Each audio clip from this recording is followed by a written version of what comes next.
Gravação. Gravando, então. Muito boa tarde, agora oficialmente, então, a todas as pessoas que estão aqui. Sejam todos e todas muito bem-vindos, muito bem-vindas a esse nosso segundo encontro desse curso. Espero que tenham passado bem a última quinzena, né? Desde a nossa primeira aula, que tenham conseguido assistir o filme, fazer as leituras, né? Enfim, que tenha decorrido tudo bem de lá até aqui, né? Então, estamos hoje aqui para o nosso segundo encontro do nosso curso, né, de prevenção ao suicídio e promoção da saúde mental, com a nossa querida professora Luana. E, sem mais delongas, né, já vou passar a palavra para a professora Luana. Estou aqui nos bastidores, né, precisando de qualquer coisa, basta que vocês sinalizem e nos chamem. Desejo uma boa aula, um bom encontro, agradeço a presença de todos e todas, e qualquer coisa é só chamar. E uma satisfação encontrar todos vocês e também a professora, né? Agradeço a todos e todas pela presença, ao Jefferson ali pelo seu trabalho, aos nossos colegas, o Everton e a Daniele, né, os nossos intérpretes de Libras, que estão aqui trabalhando também. Então, agradeço e passo a palavra para a professora Luana, desejando bom trabalho nessa tarde. Seja muito bem-vinda, professora querida. Boa tarde a todos, todas e todos. Agradeço sempre a professora Eliane por essa recepção sempre muito cuidadosa. Agradeço também a Jefferson, a Daniele e o Everton, é isso? Everton, que vai estar com a gente também, né? Enfim, são parceiros aí que sustentam essa tarde com a gente. Eu parei nesse slide, gente, e a minha ideia é retomar o ponto de onde a gente parou no último encontro, e em algum momento, fazendo aí uma ponte, uma interlocução com o tema de hoje, abrir para escutar vocês a respeito do material da aula assíncrona, né? Então, do filme, do texto, enfim. Mas quando falo isso, não é para inibir ninguém, sintam-se convidados assim para poder me interromper, perguntar, questionar, dividir, partilhar pensamentos, experiências, situações, casos, né, para a gente poder ir tecendo junto assim esses conteúdos e a tarde de hoje. Dito isso, a gente estava terminando de falar dos fatores de risco, né? E aí uma das coisas que a gente tem é o silenciamento do cenário e das notificações, porque a gente tem um cenário de subnotificação, né? Então, é importante dizer que no Brasil as notificações de tentativa de óbitos por suicídio se tornaram obrigatórias desde o ano de 2014 e que tem aí uma demanda de registro até 24 horas, né, após o ocorrido. E nessas fichas de notificação, gente, o que acontece? Há um mau uso dos registros, né? Por quê? Lá tem os marcadores sociais. Então, tem, por exemplo, raça-cor, que é tido como um marcador de pouca importância. Inclusive porque a gente tem aí a brancura como universal, né? Principalmente nos casos aqui, a gente está falando dos sujeitos que morreram, esses sujeitos não têm como se reconhecer, né? Então, vai passar por uma heteroidentificação. O mesmo acontece na identidade de gênero e orientação sexual dissidentes, porque a gente tem aí a cis-heteronormatividade e, portanto, são pelo menos esses são marcadores bem visibilizados. E quando a gente tem esses marcadores invisibilizados, a gente tem também uma ocultação das mortes violentas realizadas ou ocorridas nos grupos vulnerabilizados, né? Então, esse é um ponto.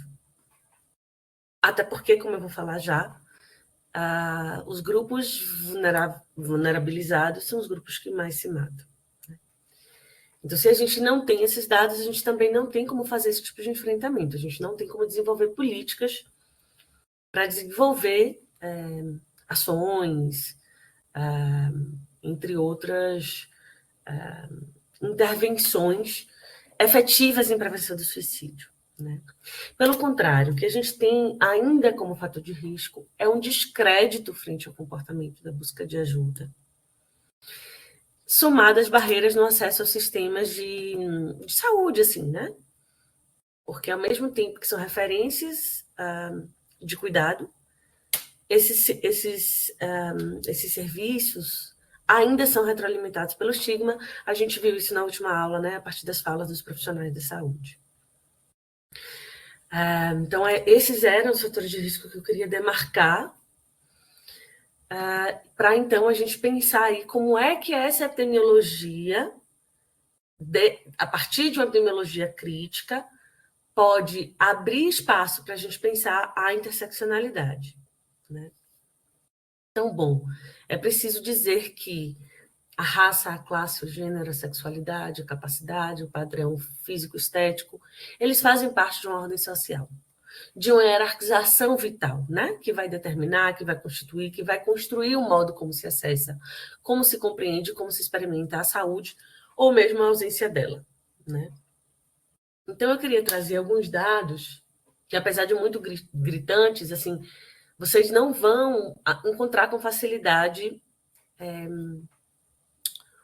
uma análise desses dados, né? Então, a gente tem que, por exemplo, que 79% da carga global de suicídios acontecem em países de baixa e média renda. E se designados jovens, esses dados crescem para 90%, ou seja, 90% dos jovens que se matam no mundo estão em países de baixa e média renda. No Brasil, as notificações de tentativa de suicídio estão concentradas na população com idade economicamente ativa, mas a maior proporção aconteceu entre pessoas que estavam desempregadas. E aqui a gente está falando, então, de um enfraquecimento das proteções, que pode instaurar um processo de desfiliação, né? E mais, de como, nessa perspectiva neoliberal, em que o nosso sucesso e o nosso fracasso dependem unicamente de nós, essa vulnerabilidade social é atrelada ao próprio sujeito, né? Recai sobre o próprio sujeito. Porque quando a gente fala de desemprego, a gente também fala de uma série de conflitos outros relacionados aí com dificuldade de colocar comida na mesa, de sustentar uma família, de ter um lugar social, de ter um lugar de pertencimento, de ter um horizonte do futuro, né? A gente vai também evidenciar os dados de suicídio na população indígena. É importante dizer que a população indígena se mata 3 vezes mais do que a população geral brasileira não indígena, né? E que 75% dos casos representa a faixa etária entre os 10 e 29 anos. E a gente sabe que os principais fatores de risco aí perpassam a retirada de terras, de reassentamento, do racismo, do etnocídio, da segregação, do abandono, inclusive das tradições, né? Que vão repercutir negativamente na saúde mental dessas pessoas. Dizer também que a gente tem uma pesquisa que mostra o risco aumentado de 45% em jovens negros, quando comparado a jovens brancos. E que aí também a gente sabe, né? A gente reconhece o maior percentual de doenças crônicas na população negra, baixa escolaridade, dificuldade de acessibilidade aos serviços de saúde, um não lugar social, uma ausência de sentimento de pertença, o sentimento de inferioridade, de rejeição, de violências, de perdas violentas, né? De isolamento social, entre outras coisas. Quando a gente pensa no gênero, a gente sabe que a literatura vai apontar uma maior ocorrência de suicídio entre homens, né? Então, os homens se matam 3 vezes mais e as mulheres tentam 3 vezes mais. Isso é chamado paradoxo de gênero do comportamento suicida. E aqui eu indico fortemente o trabalho de Philippe Baeri, né? Que vai trabalhar muito essas questões de gênero. E aqui uma questão interessante da gente pensar é que Alguns trabalhos vão mostrar, assim, vão tentar explicar esse fenômeno a partir de métodos, né, do ponto de vista mais objetivo. Então, assim, os homens usam métodos mais letais, têm um maior acesso a armas de fogo, entre outros objetos, têm uma maior suscetibilidade aos impactos de estabilidade financeira, que aí a gente já começa a falar também sobre essas construções de gênero, sobre esses processos de subjetivação, que vão nos levar ainda a um último eixo, que é a menor busca de ajuda por serviços de saúde mental, né? Então, as mulheres, elas buscam mais ajuda, as mulheres buscam mais ajuda na rede, né, de saúde, mas também na sua rede afetiva. Entre os homens, isso se torna quase que um atestado de fracasso, porque os homens não podem se colocar frágeis, fragilizados, não podem expressar suas emoções. Então, isso é uma questão que a gente precisa aí aprofundar, né, o debate de gênero também para poder olhar o suicídio. Deixo ainda uma outra referência, que é um livro de Karl Marx, né? Marx escreveu um livro sobre suicídio e ele escreve pensando muito o gênero a partir de suicídio entre mulheres, né? Faz uma análise da época, que eu acho que é um debate muito interessante. Então, quem quiser aprofundar, a gente também pode falar um pouquinho mais disso. Bom, a gente tem aí uma questão importante quando a gente fala da população LGBTQIAPN+, que é a subnotificação, né, nas fichas de violência, de autoviolência, que faz com que, se a gente não tem dados oficiais, a gente também não tem pesquisas que relatem com profundidade os dados nacionais, né, esses dados oficiais. Mas a gente tem algumas fontes, como o relatório do Grupo Gay da Bahia, de 2018, que vai indicar, por exemplo, que a cada 19 horas uma pessoa LGBTQIAPN+ é vítima de assassinato ou de suicídio. A gente também tem um estudo de Thiago Nagafushi, que fez uma etnografia virtual com 1.139 participantes da população LGBTQIAPN+, e que mostra o quê? Que 1 em cada 5 respondentes já tentou suicídio pelo menos uma vez na vida.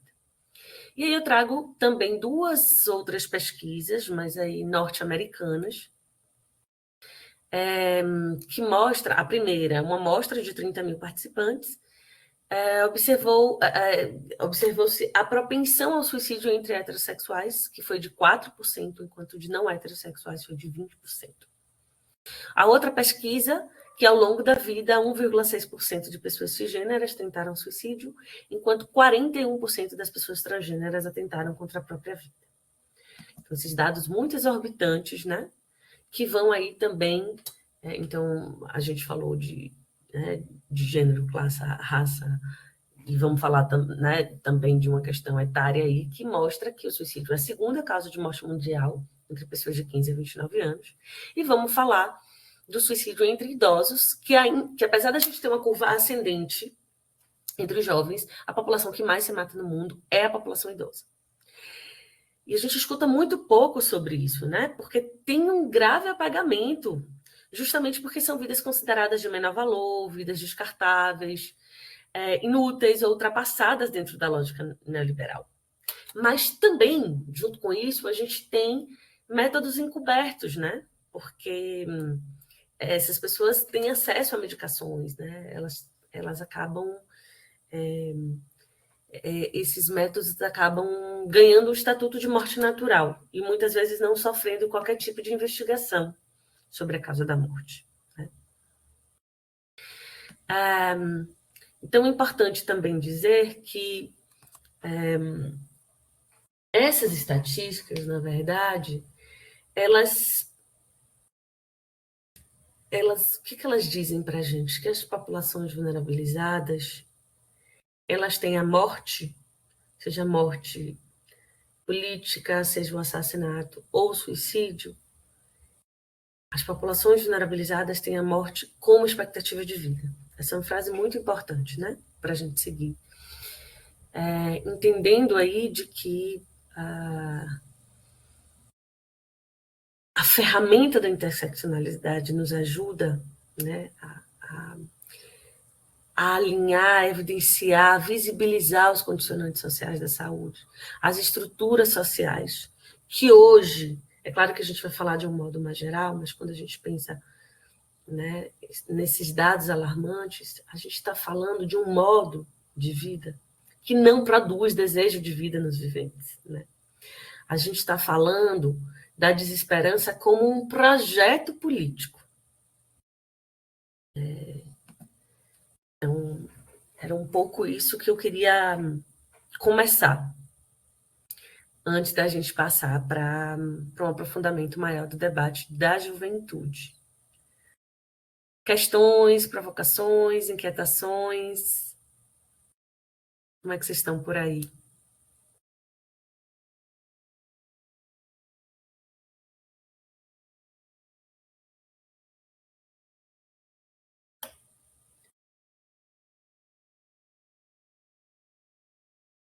Nada, ninguém? Deixa eu ver aqui no bate-papo se tem alguma coisa. Só dando boa tarde. Ô, Luana, tudo Olá, bem? Guilherme. Eu estou bem atento aqui fazendo anotações e por isso que eu demorei para abrir o áudio. Interessante tudo que você coloca, assim, e acho que o Marx já falava disso lá atrás, né, sobre essas opressões, o tanto que isso vulnerabiliza o sujeito no estudo dele sobre suicídio. Eu queria só saber se essa última parte que você falou aí das zonas de exclusão, se isso é o Mombassa também, ou a Mombassa, não sei, não conheço esse autor, se é essa pessoa que fala sobre isso ou se é uma outra pessoa que cita, se é você, inclusive, só para eu ter a referência aqui certinho.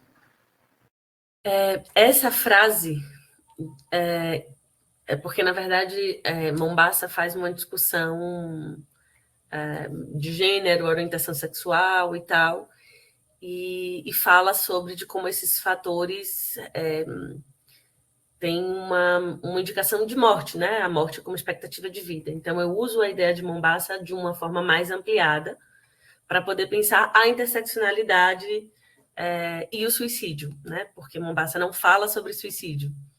Então, é aí uma ideia de Mombassa a serviço, né, num pensamento desenvolvido para a temática do suicídio. Não sei se bem, respondi. Obrigado. Sim, obrigado, viu?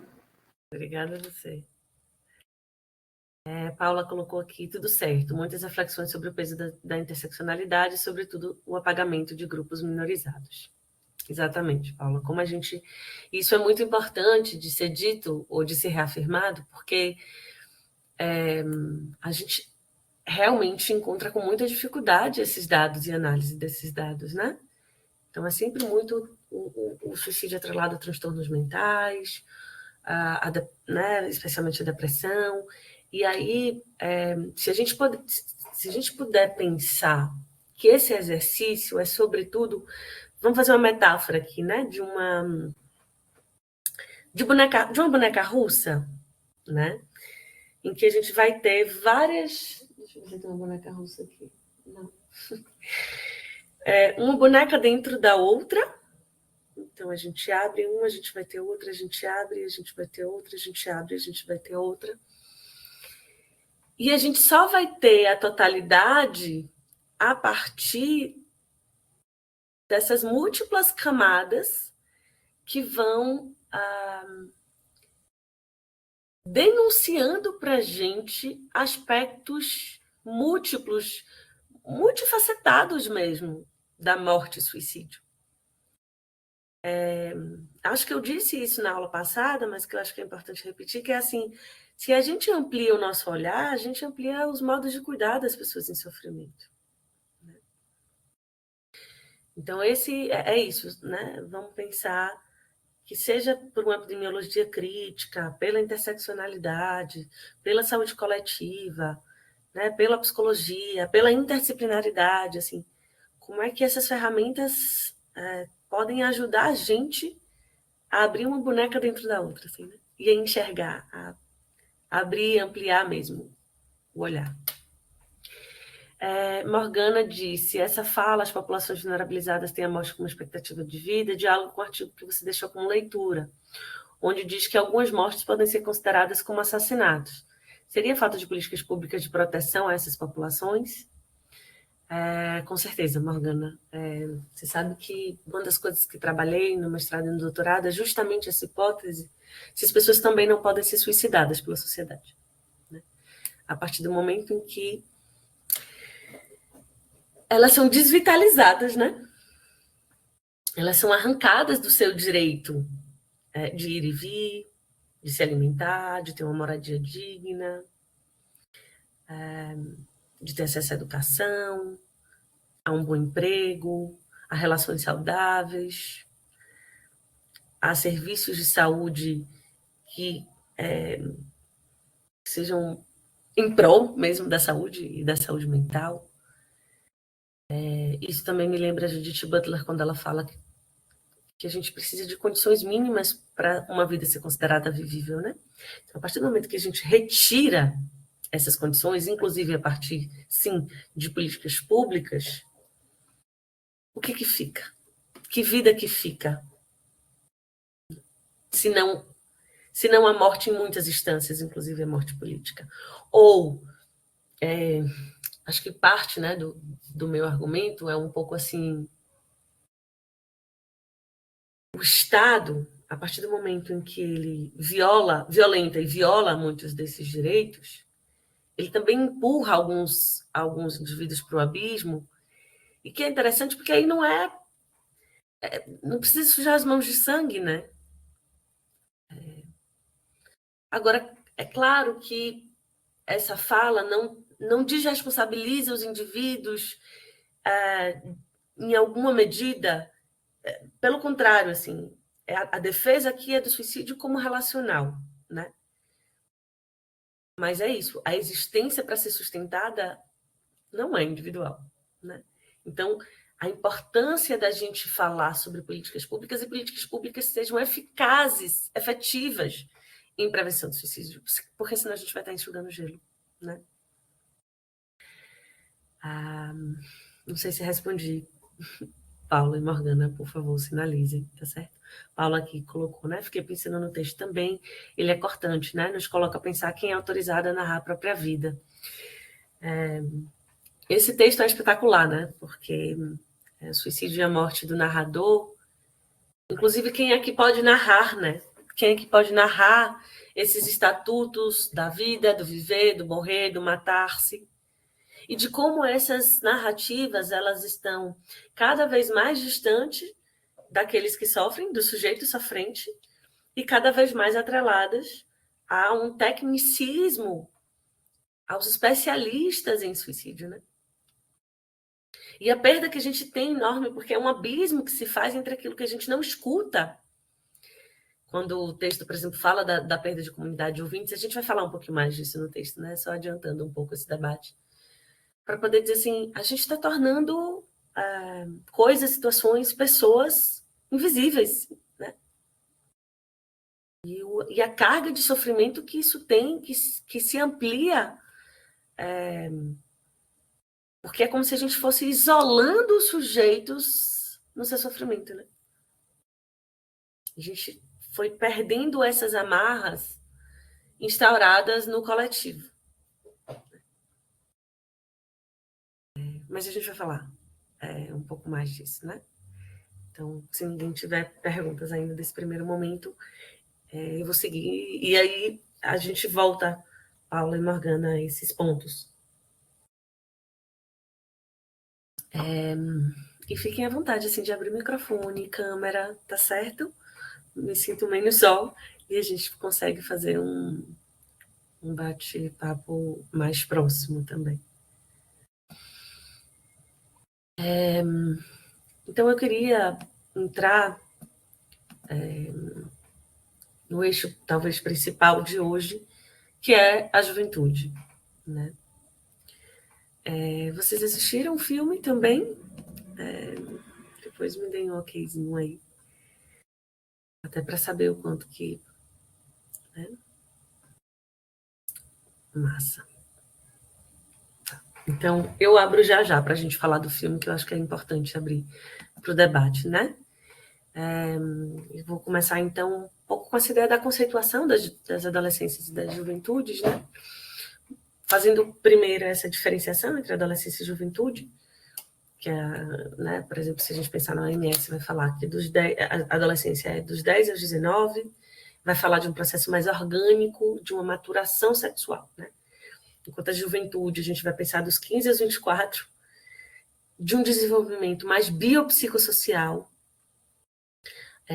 pensando, inclusive, já numa inserção outra, né, no acesso à universidade, a trabalho, com outros conflitos, com outras questões, né, com outros aspectos aí.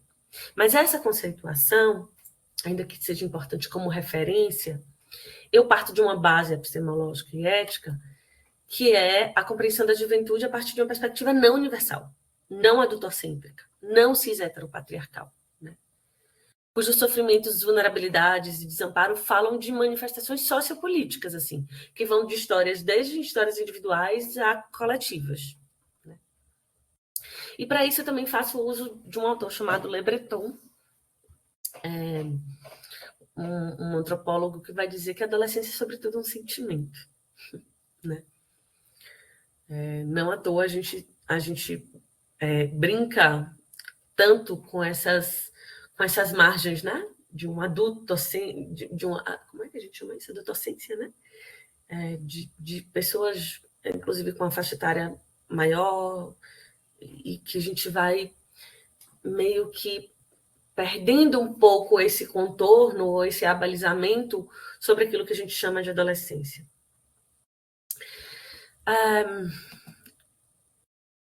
Mas eu acho que tem uma coisa que é assim, o adolescente faz suas marcas, mas onde está a alteridade, assim, né?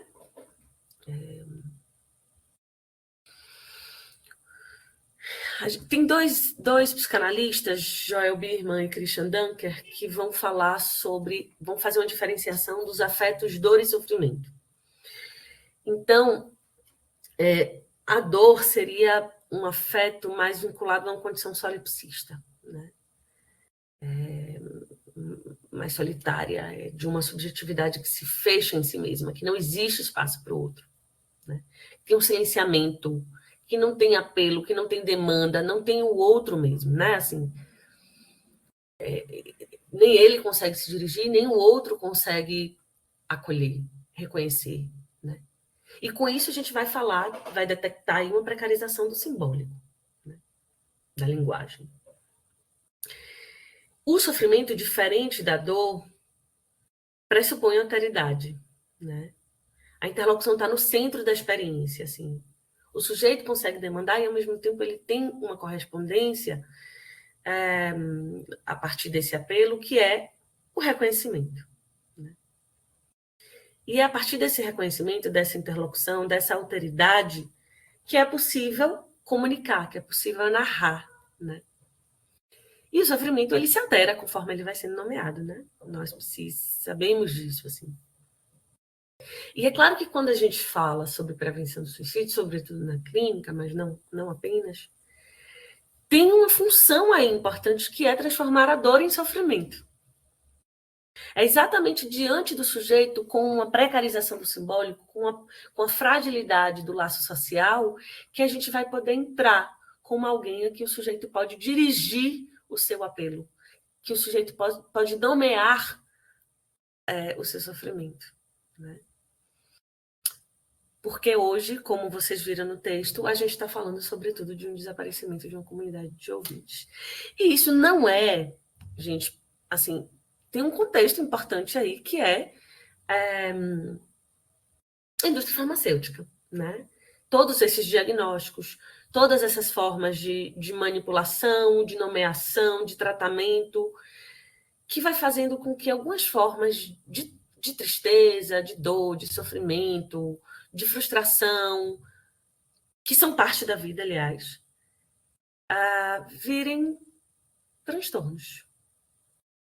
E com isso, a gente foi catalisando, afunilando as nossas tristezas dentro de uma caixa psicodiagnóstica, psicopatológica, e perdendo o espaço de fazer com isso junto, né?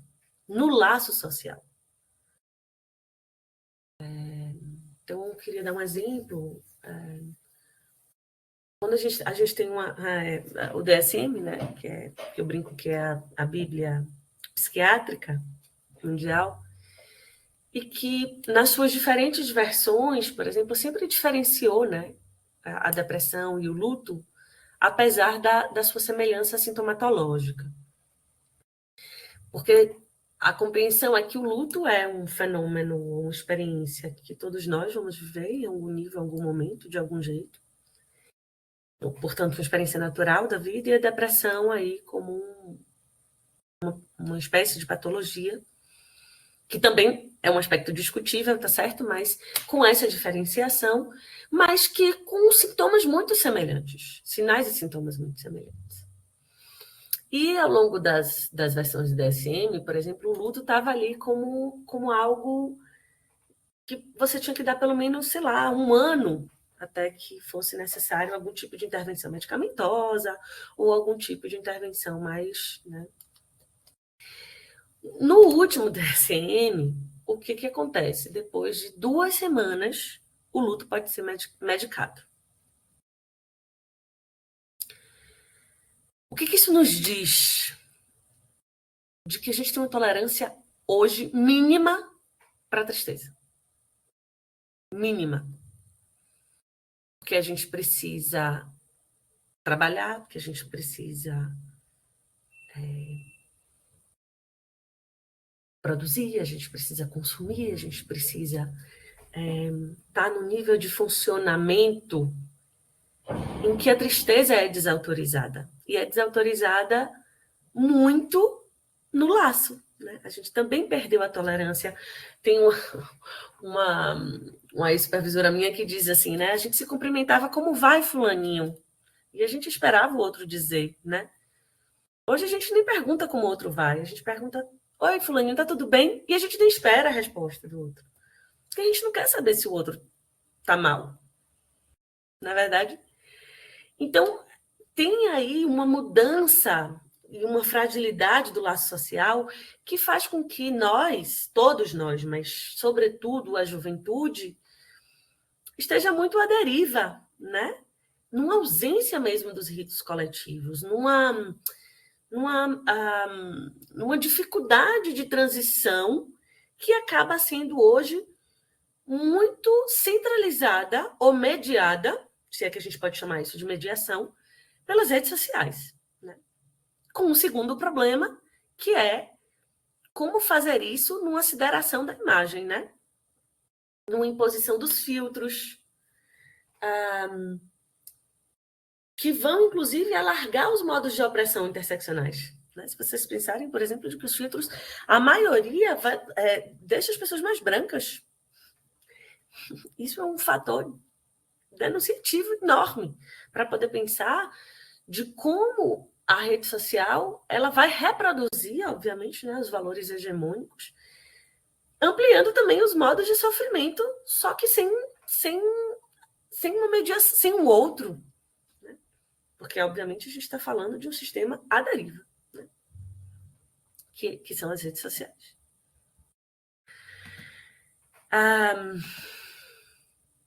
E aí, Joel Birman também vai colocar uma coisa muito interessante, que é assim, que o mal-estar contemporâneo da juventude hoje se escreve em 3 registros psíquicos principais, ou 3 caixas de ressonâncias privilegiadas que podem ser combinadas ou não. Ele vai falar do corpo, da ação e da compulsão e da intensidade. Ele vai falar primeiro do corpo, esse corpo como fonte de padecimento. Né? E é um corpo de padecimento porque exatamente por esse ideal corpóreo da imagem, a gente vai ter o corpo aí como centro da vida, né? Desde questões, por exemplo, de sujeitos que vão estar malhando horas a fio, e fazendo disso, subvertendo, inclusive, o que é um corpo saudável, porque de um lado a gente tem um corpo saudável, de outro a gente tem a subversão do que é saudável para estar no ideal de beleza, de estética, né, para caber um pouco nesses modelos. E quem não cabe automaticamente está excluído, abandonado, julgado, violado, violentado de diversas maneiras, né? E, bom, a gente tem isso, inclusive, na rede, nas exposições, nos bullying, que a gente vai falar um pouco mais para frente, só que, né, de uma forma mais maquiada, porque aí a gente não tem necessariamente a identificação de quem é o outro e tal. E a gente vai falar do corpo como padecimento também, por exemplo, a partir da ideia da autolesão, né? Então, eu vou aqui abrir Eu fiz alguns slides sobre a autolesão, que eu vou daqui a pouco, né, para a gente aprofundar, mas eu queria citar aí para a gente já poder ter um pouco organizada essas caixinhas, né, de ressonância. O segundo eixo do qual o Biermann fala é a ação e a compulsão. Então, ele vai falar da violência, da toxicomania, incluindo os psicotrópicos, né? E ação e compulsão, a gente vai ter desde, por exemplo, a questão alimentar, a gente vai ter a questão das violências, o que ele chama de alguma coisa pitbull, né? Dos jovens pitbulls, assim, que fazem uso da violência como exercício do poder, e isso, obviamente, aí, né, num segmento muito maior para os homens. A gente vai ter a toxicomania, então essa relação com a droga de um modo muito exacerbado, né? E aqui a gente pode falar das drogas lícitas, das drogas ilícitas, a gente pode falar dos psicotrópicos, porque também tem isso, né? A indústria farmacêutica, além de tudo, consegue fazer uma crítica às drogas ilícitas, fazendo um uso excessivo dos psicotrópicos, né? Das drogas, a partir de um consumo em nome da saúde, mas que pode ser igualmente prejudicial à saúde mental, ao laço social. Enfim, sintam-se à vontade também para compartilhar um pouco da vivência de vocês, mas às vezes eu tenho a sensação, como professora também, ou mesmo como aluna em vários espaços, de que as pessoas estão fazendo uso, assim, quase todo mundo tomando remédio para dormir, quase todo mundo tomando antidepressivo, quase todo mundo tomando ansiolítico. Tem um uso excessivo, abusivo em torno, né, dos psicotrópicos, mas que é altamente qualificado, legitimado pela medicina e pela indústria farmacêutica, né? A partir desses poderes, né? Vamos dizer assim. E um aspecto que eu acho que vale a pena também a gente falar aqui, né, nessas dependências às drogas, é que, enfim, também vão lembrando dos casos e compartilhando, mas tem um quê que eu acho que é muito importante de dizer, que é a droga às vezes entra aí como esse outro, né? Esse outro que está ausente, esse outro que está precarizado, esse outro. Então, eu vou reduzindo as minhas expectativas, o meu apelo, a minha demanda, eu vou me isolando e eu vou fazendo do meu cotidiano uma partilha com a droga, né? Paula colocou aqui Zolpidem, a nova maracujina. É verdade. É verdade, Paula. Tem uma professora que brincava, Cristiane, que ela dizia assim, daqui a pouco esses remédios vão estar saindo na água, né? Quando a gente abrir a torneira e a gente vai estar tomando remédio na água. É isso. Tá, e aí a gente vai para o terceiro eixo, que é a questão da intensidade. Que Biermann vai falar sobre essa coisa da impotência, da paralisia, do colapso psíquico mesmo, né? Então, por exemplo, de ações que são reações, às vezes, que são muito discrepantes à realidade. Como se não tivesse ali alguma casca psíquica de proteção, né? Então, que tudo vem com uma força muito brutal e que faz, às vezes, com que isso venha numa intensidade, num nível de sofrimento, num colapso. Quantos jovens, por exemplo, que vocês conhecem, que têm síndrome de pânico, né? Paula está colocando aqui, né? Acredito que esse estímulo ao individualismo, típico do sistema neoliberal, também alimenta a busca de soluções cada vez mais fáceis, com certeza. Né? Tudo precisa ser imediato, não há tempo para nada. Quanto mais ultraprocessado, melhor de informação a solução milagrosa para a saúde. Com certeza, Paula. É muito, muito assertivo isso que você diz, muito cirúrgico, porque isso em relação a tudo, né? Faz com que a gente, inclusive, a gente acaba meio se consumindo um ao outro como objeto, né? Essa semana eu escutava uma paciente, foi a primeira associação que fiz com sua fala. Essa semana eu escutava uma paciente que teve uma queixa sobre o namorado, sobre o atual namorado, e que ela, nesse momento, chorou muito, e que ela mesma relativizava assim, o tamanho dessa queixa, né? Aparentemente era uma queixa pequena, superficial, vamos dizer assim.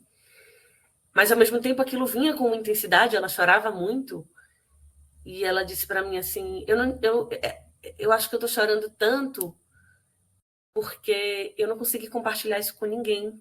E ela é uma pessoa que tem muitos amigos, né? Que tem uma rede social afetiva importante. Ela disse, mas eu não consegui compartilhar isso com ninguém. E eu não consegui compartilhar porque, para a minha geração, se tem um defeito, se tem uma queixa, se não está fácil, muito fácil, acaba e vai para outra relação. Então, isso é desde o ponto de vista de uma saúde mental, de trabalho, mas assim, a gente está falando de todos os aspectos, inclusive afetivos, né? Porque aí a gente vai transformando o que seria o laço social, o laço afetivo, em mais uma fonte de consumo. Só que ao mesmo tempo que a gente faz o outro de objeto, a gente também é objeto do outro. E aí isso gera um enorme sofrimento, sobretudo para essas novas gerações, né? Que exatamente, às vezes, não tem o distanciamento de refletir sobre isso, né?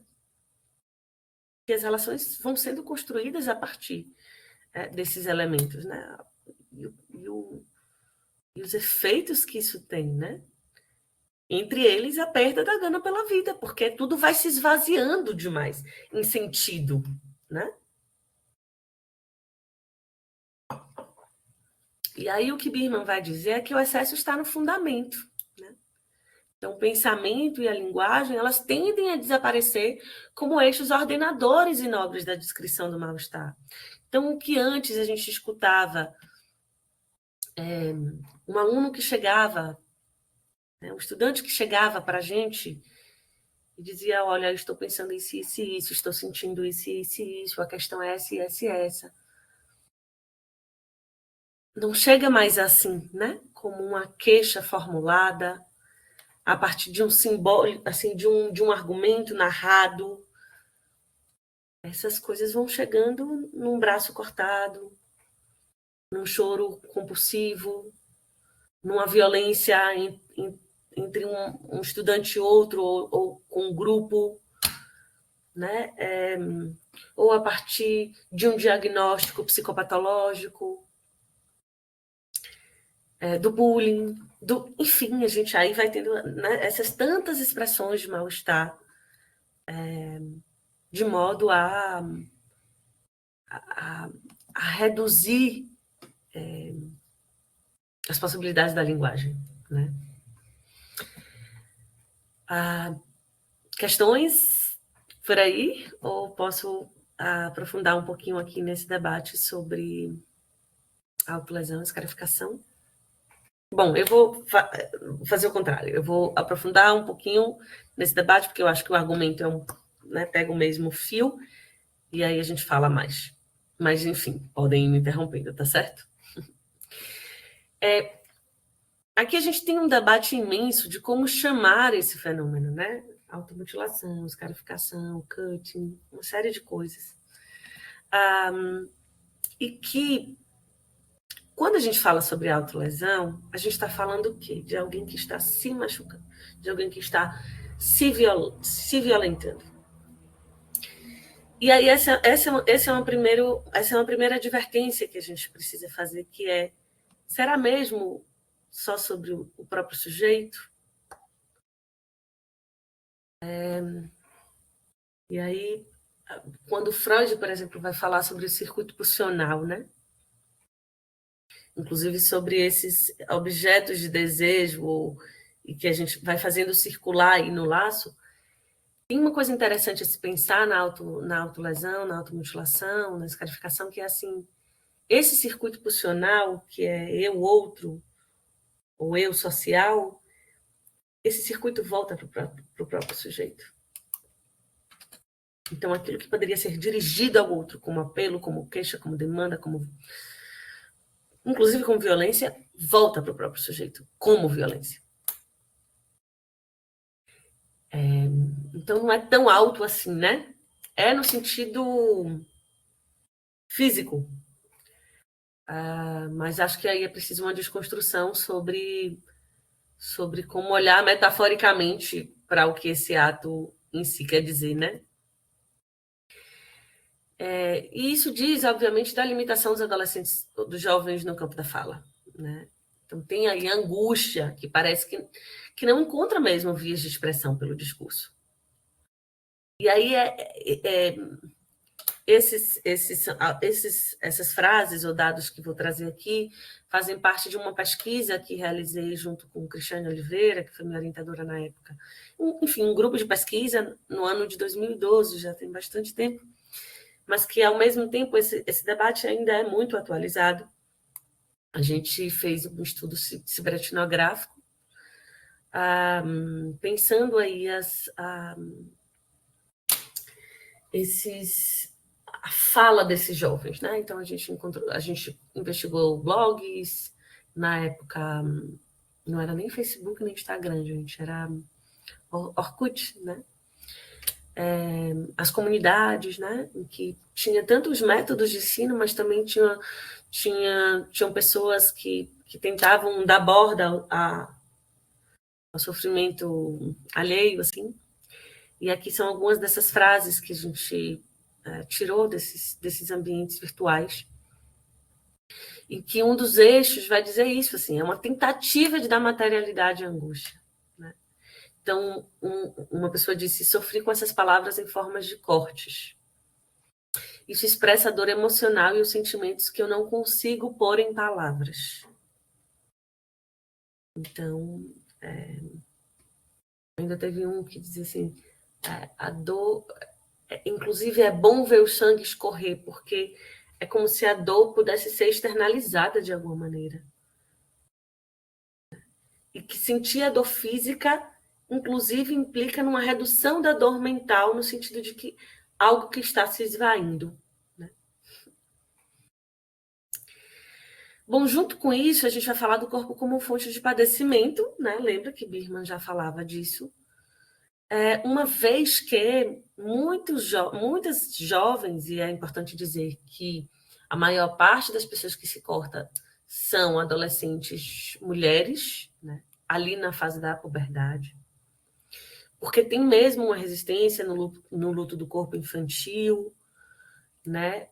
Justamente o início da prática localizada no momento de uma nova constituição corporal. E que tem um embaraço, né? Tem um confronto com o corpo adulto. E que isso vem muito no transbordamento subjetivo. Então, essas foram algumas palavras que a gente encontrou, assim.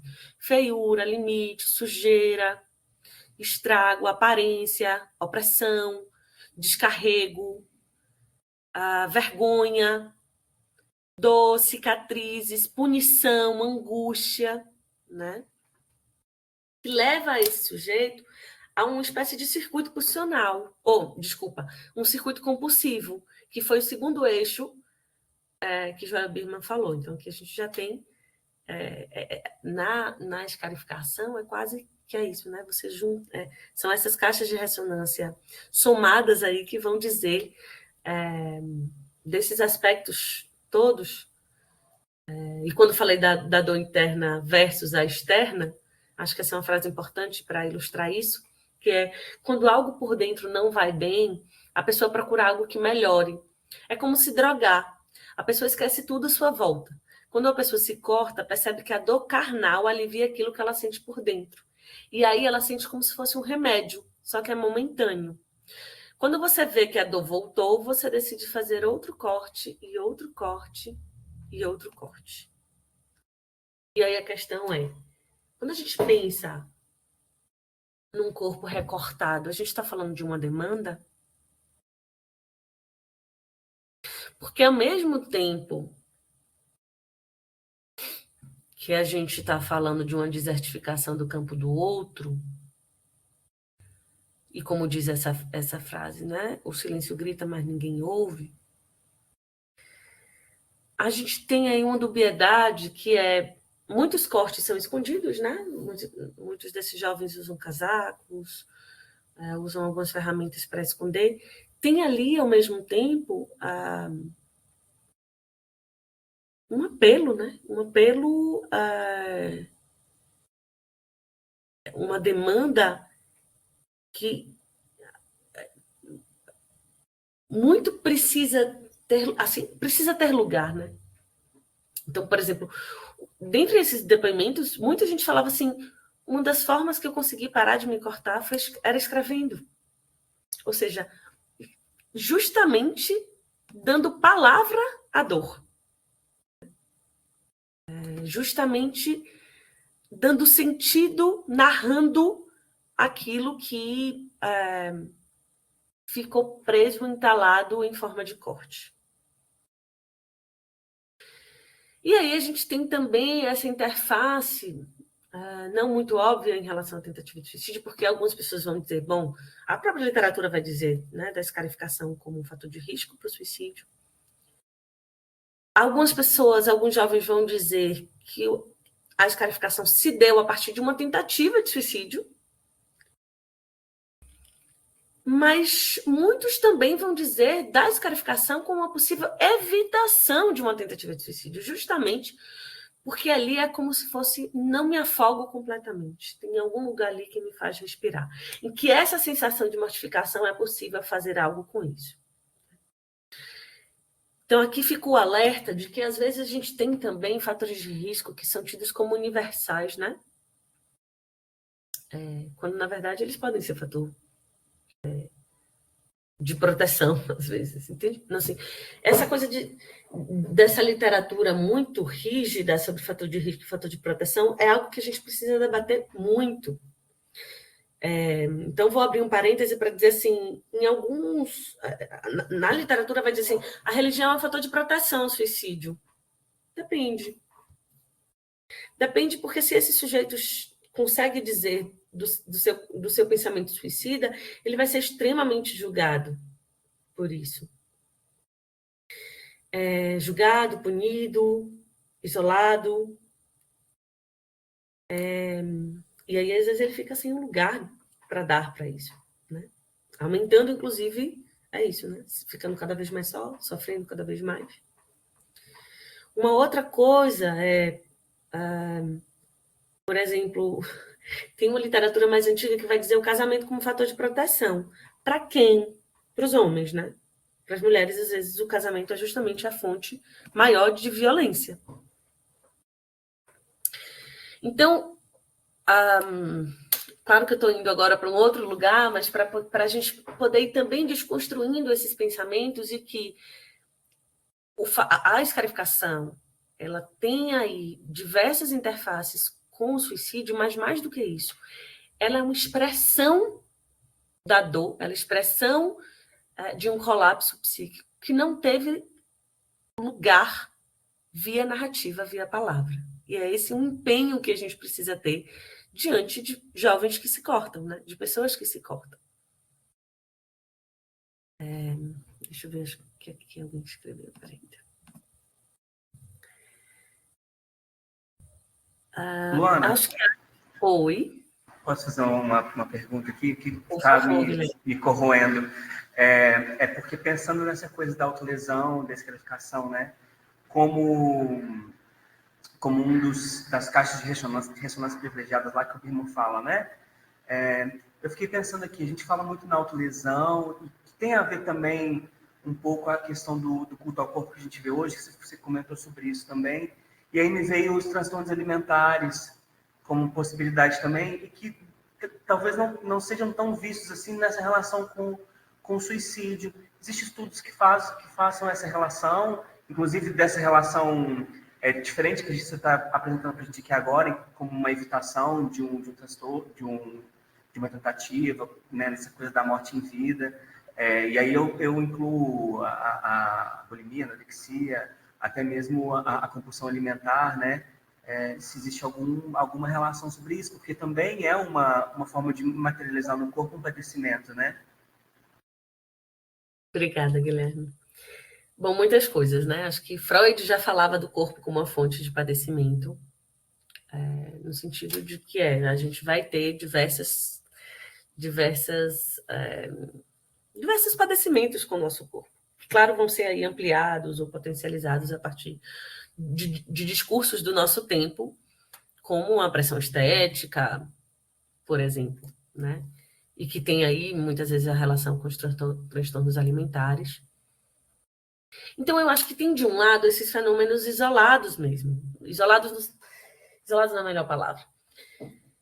Tem esses fenômenos que não têm nem qualquer tipo de relação com o suicídio, porque eles são fontes de padecimento, ponto, né? Mas a gente também vai ter como, por exemplo, a toxicomania, né? Então, a gente pode falar de objetos distintos, seja o corpo, seja a droga, seja o alimento. A gente vai ter inúmeras coisas, mas a gente está falando de um argumento que é a fonte de sofrimento, né? Não de sofrimento, como a gente viu, de padecimento ou de dor.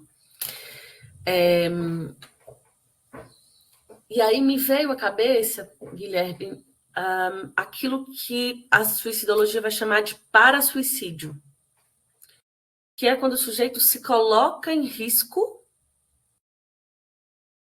sem ser necessariamente um protagonista do suicídio. Então, alguém, por exemplo, que faz um uso excessivo de drogas, sejam elas lícitas, ilícitas, pega o carro e dirige em alta velocidade.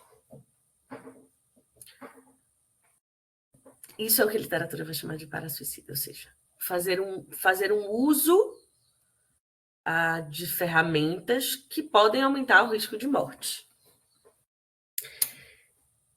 Então, o cuidado aí é como a gente enreda isso à narrativa do suicídio. Entende? Então, o cuidado para a gente não entender tudo como um para-suicídio, porque não, às vezes a gente só vai estar falando. Pelo contrário, assim, às vezes esses atos são exatamente a possibilidade que a gente tem de cuidar, de intervir, antes que isso vire algo maior, né? Ou um risco à vida, de fato. Mas, ao mesmo tempo, a gente tem, sim, essas outras ferramentas como um fator de risco, vamos dizer assim. Também não sei se é a melhor palavra. mas como aquilo que enlaçado a outros fatores ou enlaçado a outras circunstâncias, podem aumentar o risco de morte. Não sei se respondi. Ana Paula, por favor. Estão me ouvindo? Sim. Boa tarde, eu vou aproveitar para me apresentar, porque na semana passada eu não pude estar, semana retrasada não pude estar presente na aula síncrona. Eu sou do campus de São Carlos, eu sou presidente da CISP e estou participando aí com o intuito de aprender mais sobre o assunto, e também porque eu tive um caso recente na família de suicídio, então eu acho que eu tenho muito que aprender e até para poder lidar um pouco com a situação. E mais ainda, eu vim ao encontro dessa questão, principalmente, né, dos prognósticos e do que pode levar, e eu vinha tendo, em questão, né, do acontecido, pesquisado muito a respeito da condição do TEA, né, do transtorno do espectro autista, levando em consideração as tentativas de suicídio, né? E hoje, ainda mais cedo, o Dia Internacional de Conscientização ao Autismo, eu acho que talvez, não sei se ela ia trazer isso depois como tópico, mas talvez trazer o que isso influencia, o que a gente tem de outras patologias ou outras manifestações ou transtornos que também possam agravar essa questão, né? Tanto das questões das próprias escarificações ou de outras coisas que aparecem, mas também o que esses transtornos podem nos trazer como indícios, digamos assim. Obrigada, Ana Paula. Agradeço, inclusive, a partilha, a confiança. E sinto muito pela sua perda. Enfim, que bom que você está aqui com a gente para seguir, né? Falando sobre o tema. Bom, a gente falou um pouco, né, na aula passada sobre os fatores de risco, trazendo aí alguns transtornos mentais, sobretudo a depressão, o alcoolismo, a bipolaridade. Tem um quarto, agora me fugiu, que são os mais comuns, vamos dizer. Você falou. Esquizofrenia, obrigada. Que são mais atrelados, mas eu confesso, Ana Paula, que, e isso não é universal, né? Muito do meu trabalho é desconstruir essa ideia dos suicídios atrelados aos transtornos mentais. Justamente porque essa é uma interface possível e, efetivamente, os transtornos são um fator de risco importante para o suicídio, mas a tentativa é justamente poder pensar a interseccionalidade, as opressões, os condicionantes sociais da saúde, as nossas formas de sociabilidade. Isso me fez lembrar uma... Eu não sei, gente, se eu estiver me repetindo, por favor, me sinalizem, tá? Mas isso me fez lembrar uma frase super importante, eu acho, para o nosso debate, de Nilson Neto, que é um professor referência no tema. No Setembro Amarelo do ano passado, ele falou assim: a gente está muito preocupado em falar sobre suicídio, mas a gente está muito, muito pouco preocupado em falar sobre o que os suicídios dizem sobre nós, né? No sentido disso, assim, a gente às vezes acaba distanciando o que é um fenômeno e muitas vezes nomeando esse fenômeno como transtorno, porque parece que, assim, às vezes, assim, a gente tem um distanciamento daquilo que parece, de alguma maneira, atravessar todos nós, né? Quem nunca pensou no suicídio como uma saída diante de um sofrimento muito radical, né? Claro, entre o pensamento, entre o planejamento e o ato, são coisas diferentes, mas esse percurso, é importante a gente dizer o quanto que ele faz parte da experiência humana. Poucas coisas são tão humanas como o comportamento suicida, né? Então, é claro que a gente pode ir trabalhando aquilo que for do interesse maior de vocês, e eu acho que esse é o exercício, né? Mas só para te dizer isso, assim, de que na proposta não teve mesmo um aprofundamento dos transtornos ou de cada transtorno, justamente para a gente poder desconstruir e olhar, inclusive porque a própria epidemiologia diz de outros fatores, como, por exemplo, as populações vulnerabilizadas são aquelas que mais se matam. Isso não é sobre transtorno, isso é sobre um modo de viver ou um modo de morrer, enfim, sobre as condições dignas ou indignas, inclusive diante de um transtorno, né? O que a gente faz diante daquele que a gente considera com algum transtorno mental. Por favor, Paula.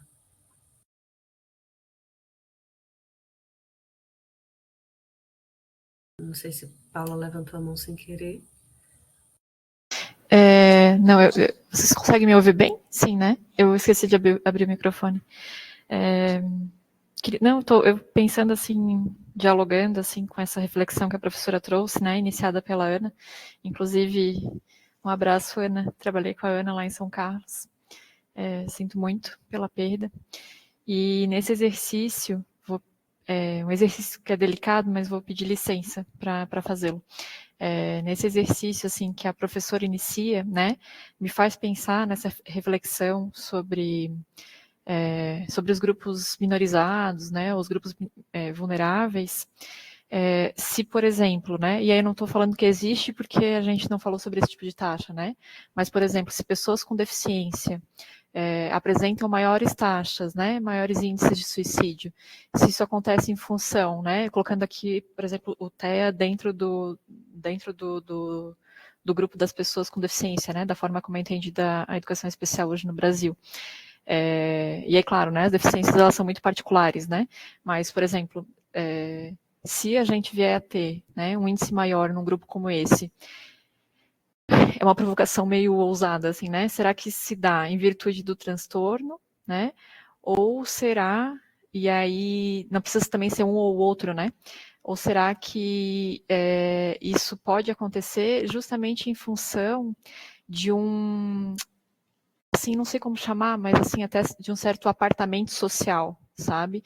De um tratamento desigual, né? Socialmente falando, em relação a estes sujeitos, né? E que daí me traz, desculpem, assim, eu vou dividir algumas reflexões ali por escrito, porque fiquei sem jeito, né, de interromper a professora, mas tinha umas coisas assim que vinham vindo na hora e eu queria também escrever, assim, porque acho que faz parte do nosso exercício de aprender. E aí, até me perdi agora, né? Mas acho que tem muito a ver com essa coisa de quem é que tem o direito, né? De narrar a própria vida. E aí, narrar a própria vida tem a ver com muitas coisas, né? Então, por exemplo, o próprio fator capacitismo, né? Como é que socialmente, aí não estou falando que sou eu individualmente ou é a outra pessoa, né? Mas como é que socialmente a gente olha para as pessoas com deficiência, né? Em geral, condicionando-as a deficiência, né? E aí são pessoas que precisam ser cuidadas, mas que não são autônomas, né? Não são protagonistas da própria vida, né? Ou como é que a gente, estou falando, sei lá, de maneira muito genérica, né? E a autonomia aqui, sei lá, da população de pessoas com deficiência. Ou a gente fez um evento aqui no campus sobre a luta das mulheres, né? Recentemente. E aí ouvi uma das convidadas, uma coisa que me fez pensar foi, por exemplo, que tipo de narrativa as mulheres podem fazer a respeito das suas insatisfações, né? Mulheres têm o direito de reclamar, né? E aí o quão invisibilizado é a reclamação da mulher. Enfim, estou viajando aqui entre diversos grupos, né? Com diversas conotações, né? Ou a população negra, né? Que direito tem a pessoa negra de narrar sobre como ela se sente violentada pelo Estado. Entende, assim, né? Eu acho que vocês entendem o exercício que eu estou fazendo, assim, que são questões porque até o direito de falar sobre, né? A gente precisa conquistar. Que não, é esquisito, né? Mas não é para ser direito, né? Mas assim, ele não é exercido. Então isso me fez pensar, porque, por exemplo, de novo, uma coisa bem ousada, e estou terminando, né? O próprio fato, fiquei pensando assim, o próprio fato de que pessoas com esquizofrenia estejam arroladas, né? Entre os 4 principais fatores de risco, não fatores de risco, né? Mas as 4 principais populações de transtorno mental que estão incluídas ali nos fatores de risco para suicídio, como é que a gente trata socialmente, né? A pessoa com esquizofrenia. Né? Assim, para não entrar nos outros, assim, sem nem entrar em outros transtornos, mas assim, tem uma estereotipia típica, né, da esquizofrenia, assim, e como é que a gente lida com essas pessoas, né? Deve ser muito difícil, né, porque é tratado como uma forma de psicopatia, as pessoas são estranhadas, assim, então, enfim, assim, eu não estou querendo dizer que é uma coisa ou outra, mas eu fico tentando, assim, refletir sobre esses apartamentos sociais, assim, apartamento é esquisito, né, mas esses afastamentos, esses movimentos de marginalização social mesmo. Enfim, desculpem a prolixia aqui. Não, imagina, Paula, a gente agradece, e acho que você foi para um lugar, assim, muito precioso mesmo, né? Porque eu acho que é poder... Bom, muitos pensamentos, fui anotando aqui algumas coisas, vou um pouco no fluxo, que é, talvez numa tradução, quem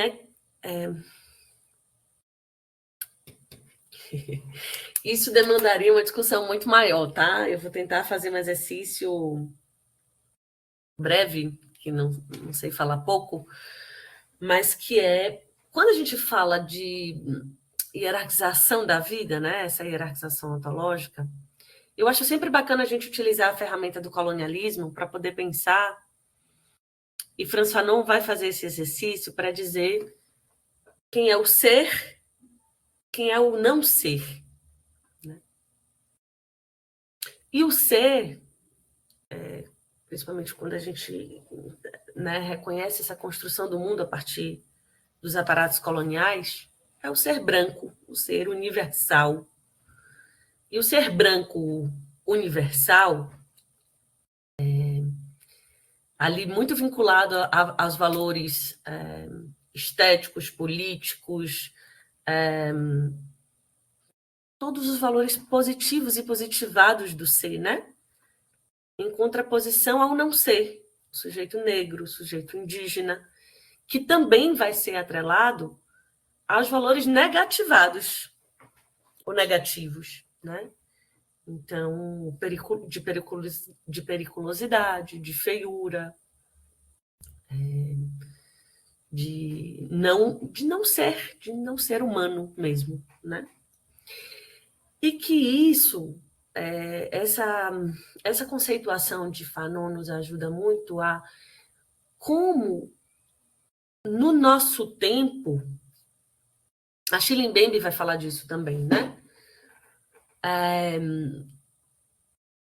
De como esse sujeito do não ser, que era o negro, o indígena, ele foi se proliferando dentro daquilo que contradizia o universal. Então, a mulher, né? A população LGBTQIAPN+, os sujeitos desempregados, os sujeitos com comportamentos indesejados, que facilmente são transformados em transtorno mental. Por isso que eu brinquei que seria um longo pensamento, porque a gente também precisa pensar epistemologicamente o que a gente chama de patologia, por exemplo. Né? Quando Paulo Amarante vai falar sobre medicalização, e aí vou tentar fazer uma diferenciação importante entre medicação e medicalização. Né? A medicação é esse uso farmacêutico do remédio. A medicalização é a perspectiva da medicina e áreas afins de tomar eventos, situações, experiências que são da ordem natural da vida, como o luto, como o parto, né? Como o sofrimento. Então, principalmente esses comportamentos indesejados, marginalizados, desviantes, como parte de um saber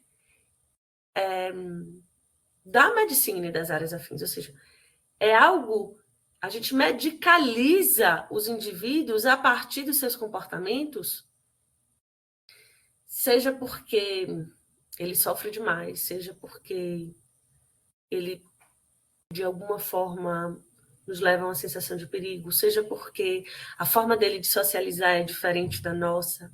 Então, como a diferença se tornou o apartamento mesmo, né? Como você diz. Então, as pessoas com deficiência ou... Antes disso, né? Fazer uma pergunta antes disso. Quando a gente tem universal, sujeitos universais, a gente tem uma primeira pergunta que é assim, quem faz parte do nós, né? Quando a gente fala nós, porque nós, quem faz parte do nós? Quem é que merece reconhecimento e cuidado? Como diz, né? Como vocês disseram, assim, quem tem o direito de narrar a própria vida? Então, concordo completamente com você, Paula, que é isso, assim, eu acho que a minha tentativa não é fazer um apagamento dos transtornos ou das deficiências, é justamente como é que a gente interage com essas pessoas que não estão dentro do sujeito universal. Né? E que vocês acham, por exemplo, de que a população LGBTQIAPN+, é assassinada ou tem suicídios a cada 19 minutos simplesmente por ser quem elas são? Ou pela forma que elas são tratadas? Pela forma que elas são violadas, violentadas, excluídas, marginalizadas, aniquiladas, né? Desempregadas, de todas as oprimidas. Então, essa lógica, né, também serve para a gente poder pensar as pessoas com deficiência, porque, obviamente, quando a gente pensa nas populações vulnerabilizadas, a gente também está falando das pessoas com deficiência. Então,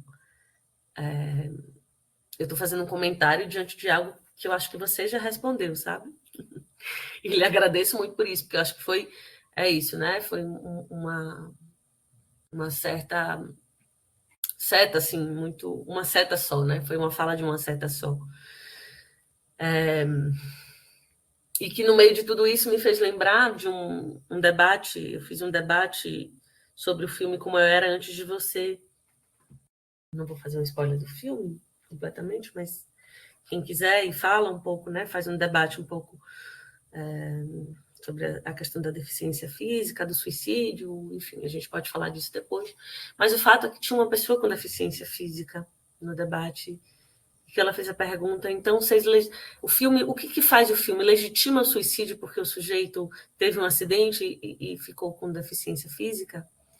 Ou seja, automaticamente, o direito à morte, né, se deu ali como uma eutanásia, na verdade.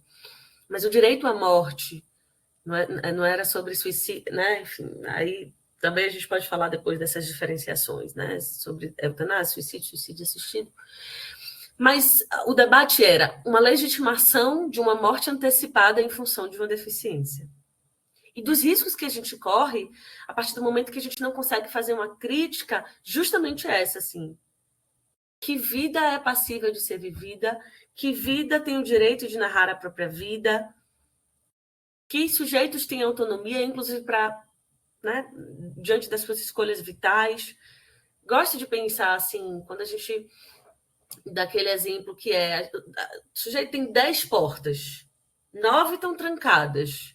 Isso é escolha? Isso é autonomia? Então, a gente precisa pensar o que a gente está chamando de autonomia, porque senão a autonomia pode ser um tiro contra o próprio sujeito, sabe? É isso. Muitas questões. E aí, estou vendo aqui também, deixa eu ver, naturaliza-se muito desse fator. Assim, peraí, deixa eu voltar. Acho que tem um papel da arte muito importante de criar um espaço possível de narrar de si, dos seus sonhos, dos seus sofrimentos, com certeza. A arte como fonte de vida. Inclusive, estou escrevendo agora um artigo sobre a questão dos sonhos, né? o sonho aí como um modo de ferramenta anticolonial, né, de fazer frente à colonialidade da vida e do direito a sonhar como uma afirmação política da vida. Então, isso muito me interessa, mas acho que é isso, a arte de modo geral, como esse caminho. E aí Débora fala sobre as formas de sociabilidade, as formas de sociabilidade e como esses fatores ficam velados no cotidiano, né? E que sim, que medicalizam-se esses indivíduos e não se tratam as relações. Esse é o ponto. Acho que Débora aqui traduz um pouco do que estou tentando falar, assim. Se a gente puder, o exercício do pensamento é na relação. Seja pensar o transtorno, seja pensar como a gente lida com as pessoas que têm determinado transtorno ou deficiência, seja suicídio, a gente está sempre em relação. Né? Acho que essa é a chave, assim, do entendimento aqui para a gente poder seguir, sabe?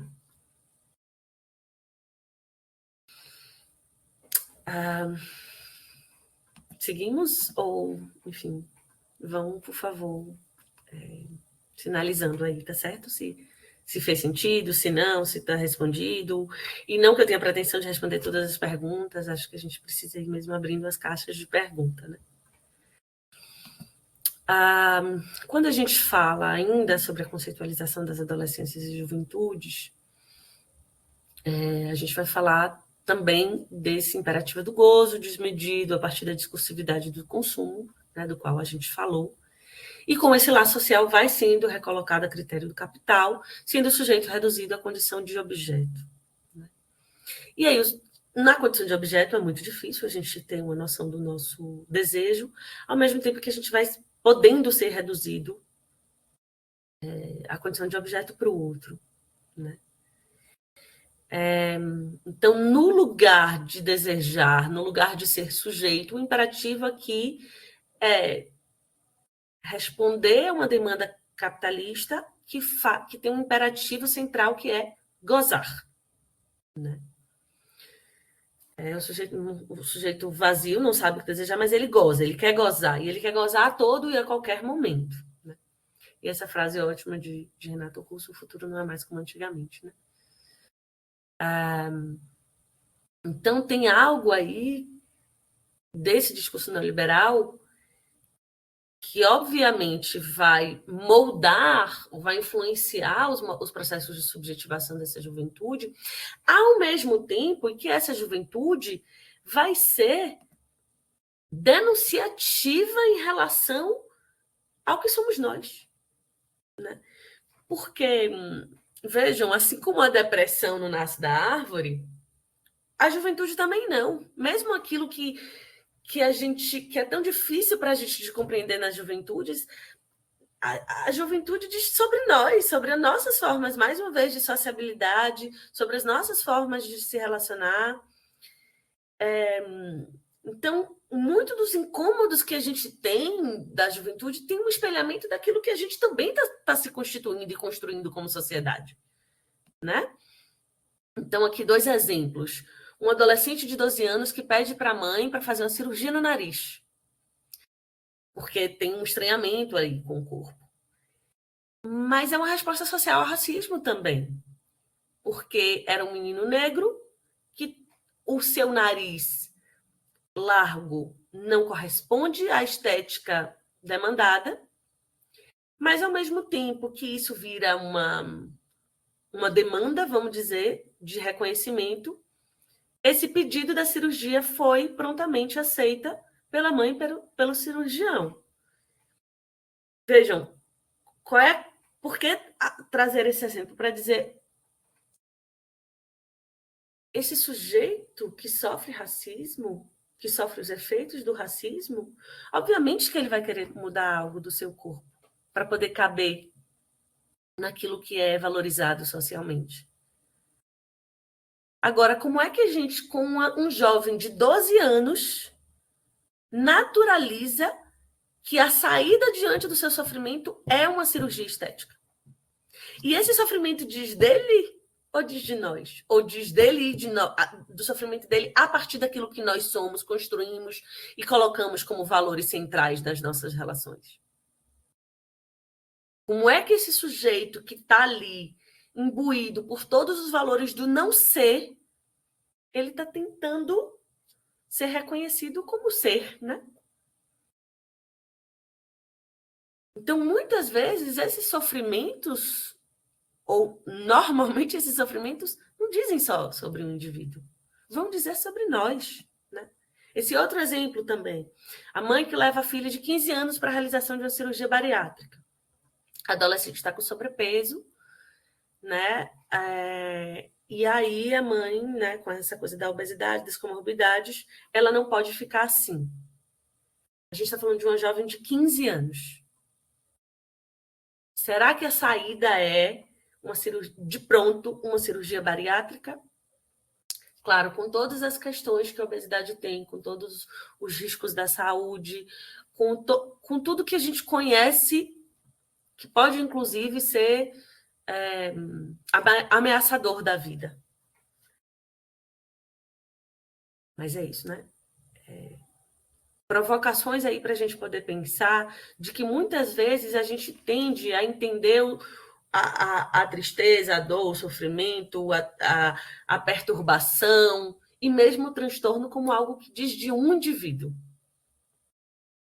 No caso da juventude, ela não é à toa tão incômoda porque ela diz sobre nós. E aí, bom, a gente vai ter outras questões, como embaraços com sexualidade no novo corpo, que a gente falou um pouco, né? Quando a gente falou da escarificação. E aí eu acho que esse é um link bacana, porque Jacques Lacan vai falar do estádio do espelho, né? O que é o estádio do espelho? É uma experiência psíquica nos seus primórdios, né? Que acontece ali entre 8 e 18 meses, mais ou menos, que é o que vai constituir uma imagem corporal, né? É a experiência especular mesmo que vai ser mediado pelo outro. Como é que vai ser mediado pelo outro? A partir do olhar, do reconhecimento, da nomeação desse outro, que vai constituir uma imagem para esse bebê, para essa criança. Então, se esse bebê é fofinho, se esse bebê tem uma barriga grande, se esse bebê sorri, se esse bebê é alegre, se esse bebê, pelo contrário, se esse bebê tem um nariz feio, se esse bebê não chama, assim, não é carismático o suficiente para, né, mobilizar ninguém, se esse bebê é isso, né? Usando os dois exemplos anteriores, se é um bebê negro que tem um nariz grande, que vai ser considerado um nariz feio a partir desse padrão estético branco universal, ou se é um bebê que está ali atrelado a, sei lá, qualquer coisa que vocês queiram, gente, no sentido de dizer, a gente vai nomeando os bebês, as crianças, e isso vai constituindo uma imagem, né? Essas pessoas vão se alienar a partir do outro, né? A sua própria imagem. Eles vão alienar a sua imagem a partir daquilo que eles escutam do outro. Então, é assim para a psicanálise e para Lacan que as crianças vão formando a imagem de si, formando o seu próprio corpo. E aí vai ter uma psicanalista, Lambotte, francesa, que vai falar da adolescência como o segundo estágio do espelho. Porque é como se na adolescência, nessa nova constituição, porque a gente vai falar de uma nova constituição corporal. Então, é preciso a mediação do outro de novo, né? Para eu poder restabelecer a minha imagem e o meu novo corpo. Acontece que, lembrem, se a gente está falando de um desaparecimento de uma comunidade de ouvintes, se a gente está falando de uma ausência do outro, de um esgarçamento da figura do outro, a gente vai ter uma problemática na constituição psíquica e corporal, né? Nessa reorganização do corpo, da sexualidade. Então, como isso tem aí um nó que a gente precisa desvelar, né? Débora aqui está dizendo que a naturalização, né? A preocupação é com a saúde física e psíquica ou de aceitação, adaptação a um padrão social, exatamente, né? Então, bons exemplos para ampliar os olhares, alienar a própria imagem, impedindo-os de narrarem suas próprias histórias, exatamente, né? Porque se a gente, de um lado, está falando de uma ausência da figura do outro, né, de uma mediação de um outro ou de outros que vão ajudar a constituição psíquica, corporal, sexual, a gente está falando também que nesse lugar entram as redes sociais, os discursos normativos, as opressões, e aí tudo aquilo que vem aí no nível de afetação e muito sofrimento a esses indivíduos, né? E que eu acho que no nosso tempo teve uma potencialização aí por via da pandemia, porque esses sujeitos ficaram por um tempo, né, isolados, cada vez com menos mediação, com menos convivência e muito desatrelados, às vezes, ao outro e a si próprio, né? Agora, também dizer que o convívio social não garante uma formação saudável diante de si, do corpo, da sexualidade, né? Por exemplo, o filme Close, que eu não sei se eu botei na lista, não me lembro se eu botei na lista, que que eu super indico, assim, indico fortemente, que é um filme que vai falar sobre dois jovens muito amigos, mas que estavam ali no momento de adolescência, assim, de uma nova constituição corporal, de descoberta da sexualidade, e que eram dois meninos que cresceram juntos, que dormiam juntos, que se faziam carinho, e quando eles saem desse lugar muito protetivo das famílias que são amigas e vão para a escola, né, que sofrem bullying e que sofrem todo tipo de opressão aí, da sexualidade, dessa relação, um desses meninos se mata, né? Bom, dei spoiler total. Espero, né, que isso não impeça vocês de assistirem, mas é muito para a gente poder pensar sobre essas narrativas e desses enquadramentos que podem, é isso, assim, trazer experiências, trazer uma carga muito danosa a essas experiências, né?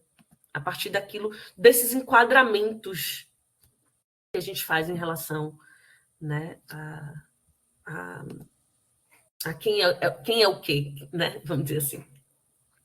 Pensando ainda em outras questões, a gente vai ter a proteção e anestesia social. Tem um episódio de Black Mirror, não sei se vocês já assistiram, em que a mãe põe um chip na filha, que é para impedir o medo.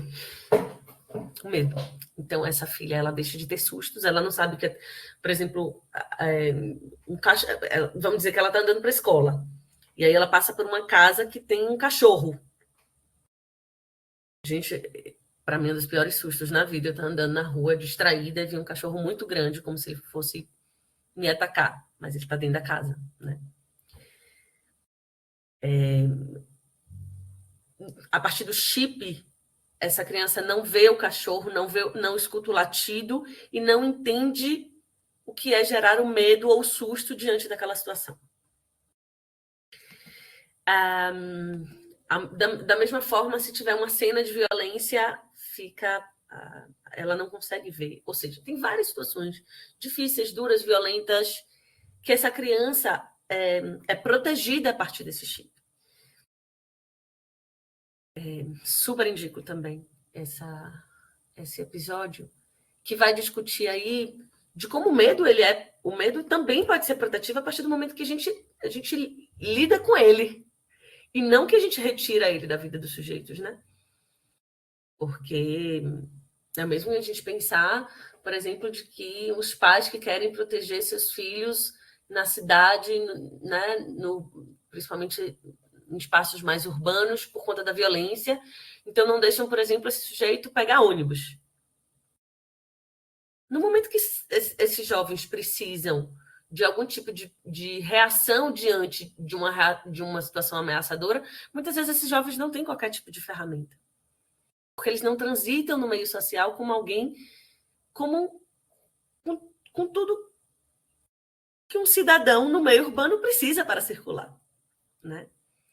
Então, a gente tem aí muito essa proteção / uma anestesia social. E a gente tem a questão do silêncio, porque muitas vezes os jovens que chegam para a gente com uma expressão do sofrimento por diferentes vias, é mais fácil da gente reconhecer, né? O silêncio não.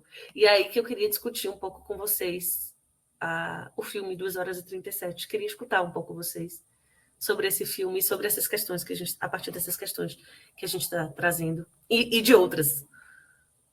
Vou fechar meu microfone para escutar vocês.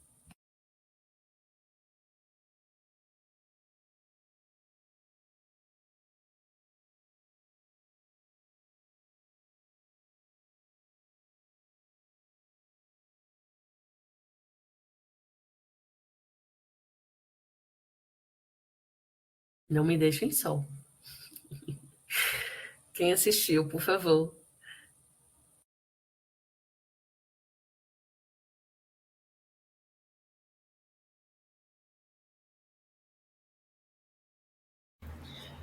Um por vez, né, professora Luana? Não todo mundo ao mesmo tempo, assim, né?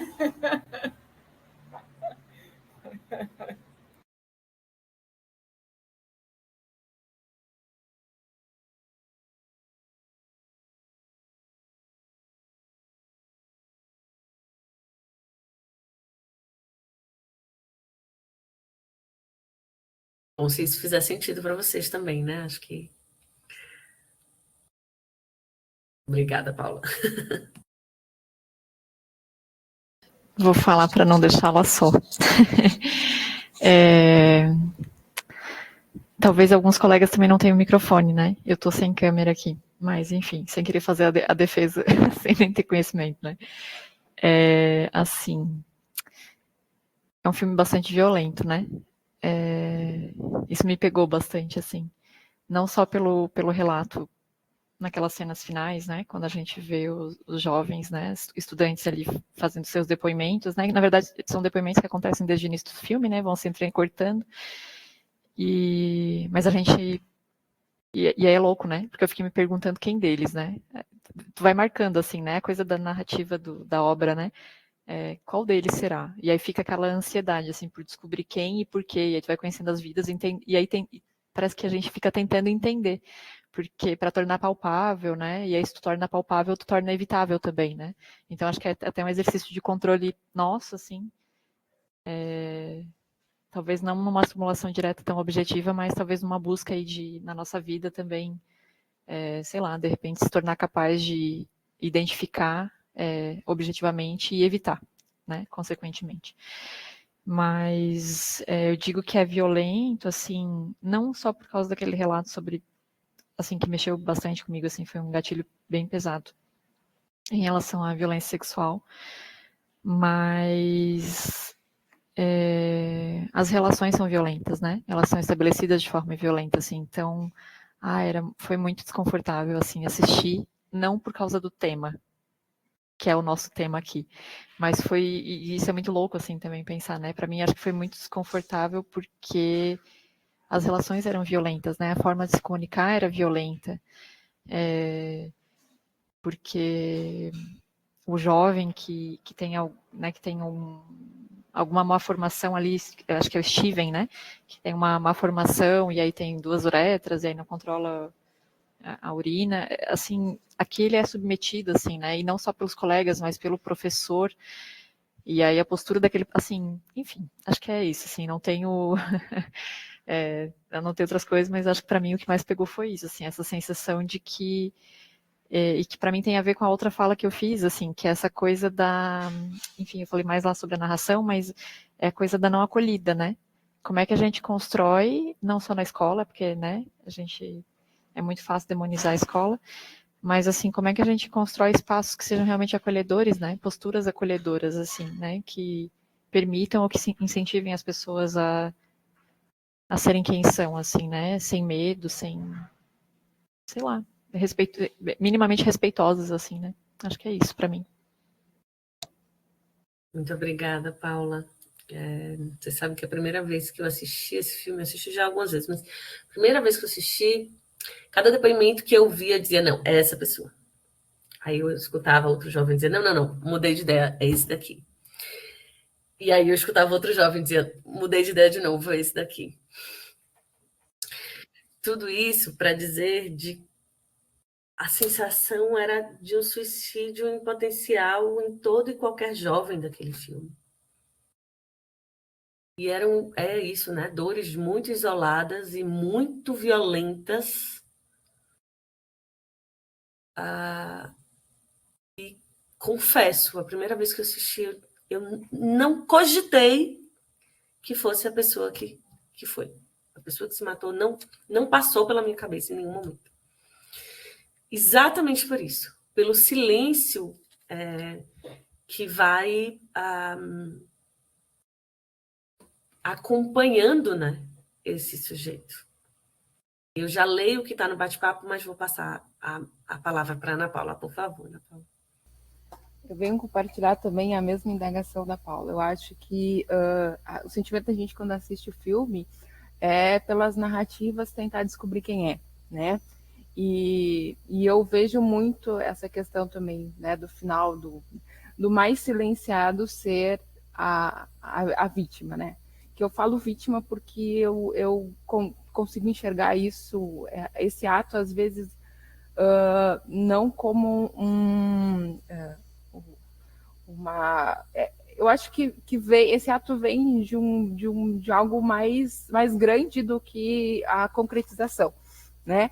Então, eu consegui, assim, quando eu cheguei no filme, me remeteu muito ao que aconteceu comigo, então eu consigo ver esse silêncio como uma dor muito maior do que aqueles outros que vinham com os seus relatos, vinham com as suas dores mais elucidadas, né, mais respondidas, com uma formação do que estava acontecendo deles bem construída.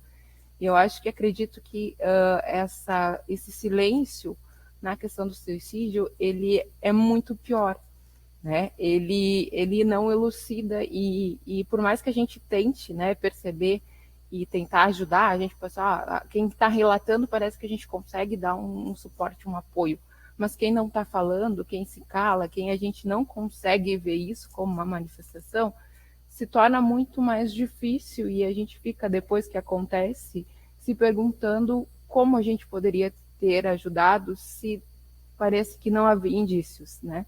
Então, isso acaba sendo algo, foi uma coisa que me chamou muita atenção, que me fez refletir e também me levou, né, a minha questão pessoal. Então, eu queria compartilhar. Muito obrigada, Ana Paula. É isso, né?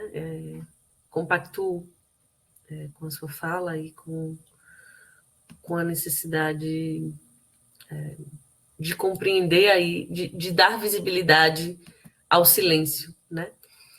O que é, inclusive, muito diferente da gente... Como é que eu posso dizer? Paula disse uma frase muito interessante, assim, tornar a coisa palpável é tentar tornar a coisa evitável também, né? E aí a gente se confronta com duas coisas. Uma, de um lado, é exatamente essa, a gente tentar tornar as coisas mais visíveis para que a gente seja mais efetivo diante do enfrentamento dessas coisas. E, ao mesmo tempo, saber que, às vezes, a gente vai fazer todo o possível e, mesmo assim, a gente não vai conseguir evitar, né? Então, tem esses dois lados, assim, para também a gente não ter uma dimensão de que todo suicídio é evitável, não, assim, né? Acho que é poder olhar, poder cuidar, é muito diferente da garantia de qualquer coisa diante da vida e da morte, né? Eu vou ler alguns comentários que estão aqui no chat. Betina diz que está em trabalho presencial, sem microfone. O filme mostra cada jovem com suas dores, problemas, situações reais, porém nenhum problema pode ser considerado maior que o outro, né? Nenhum deles, enfim, para a gente não hierarquizar. Temos que ter um olhar especial, até mesmo para os mais silenciosos, que passam desapercebidos, como, né, isso vale para estudante, colega de trabalho. Morgana também reafirma essas inúmeras violências silenciadas. A Bettina complementa que o filme é bem angustiante por ser próximo às nossas vidas e trabalho. Estamos como educadores dando a devida atenção aos problemas dos outros? É uma pergunta, né? Quanto mais inquietante e espinhoso o assunto, mais arriscado é silenciar sobre ele, né? Isso é um trecho do artigo. Então, o silêncio diz muito, mesmo sem a palavra proferida. Exatamente, acho que é isso, né? A partir do momento que a gente consegue dar lugar ao silêncio, eu acho que isso é de muita importância. Quando a gente falou de hipermedicalização da juventude, das questões psicopatológicas, de internação, um outro filme, gente, que eu gostaria de indicar, chama O Filho. Se deixar, a gente faz só uma sessão de debate de filme, né? Chama O Filho. A gente pode falar disso também, se vocês assistirem, enfim. Tem também um documentário chamado Dilema das Redes, que está na Netflix, que vai justamente pensar aí os modos de sociabilização e o aumento de suicídios depois dessas redes sociais, como Facebook e Instagram. E aí uma pergunta que fica disso é: morrer para existir ao olhar do outro? Porque também tem isso, né, gente? O suicídio, ele tem um risco quando identificado a um discurso heróico. Ou de alguém que vai, de um lado, né, isso, assim, que aí o sujeito não morre nunca mais, no sentido de que essa presença se torna, mesmo que se torna imposta pela violência, alguém que muitas vezes está ali como invisibilizado, mas, ao mesmo tempo, é isso, né? Sair do lugar do invisível para o lugar visível, mas, ao mesmo tempo, como é que essa dimensão tão fragilizada da comunicação ela é revelada no suicídio, que é tido como ato de comunicação, né? Ou seja, o sujeito precisa morrer para falar, porque esse endereçamento está fragilizado, como a gente viu, esse deciframento também. Então, a série Adolescência mostra isso. Não sei se vocês assistiram essa série que está fazendo um super sucesso agora, né? Está na Netflix também, indico. Que é justamente, claro, também precisa ser vista do ponto de vista de uma interseccionalidade, de uma misoginia muito importante, dessa mediação das redes, mas de alguém que, diante do sofrimento do seu tempo, essa dança, essa coreografia da violência que chega, né, na morte. E aí também gostaria de compartilhar com vocês um caso da internet, um caso do Acre, que foi mais ou menos ali em entre 16 e 18, que foi uma jovem que se matou ao vivo numa rede social. As pessoas que estavam acompanhando a live dela tentaram fazer alguma coisa, chamaram os bombeiros, a polícia. Acontece que ela tinha acabado de se mudar. E aí os agentes não conseguiram chegar a tempo. Essa menina acaba falecendo.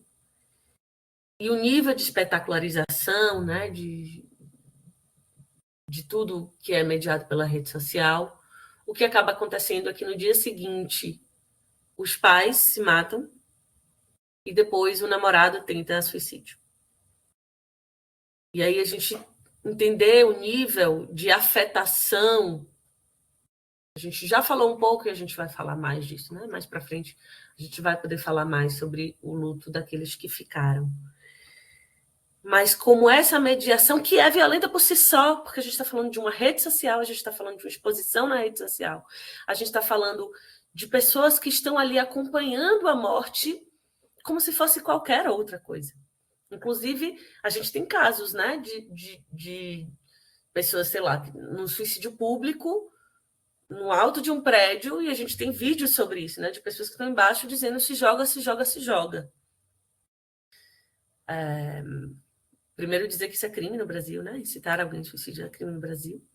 Mas isso acontece, inclusive porque, lembram da música de Chico Buarque, né? Estava atrapalhando ali o tráfico.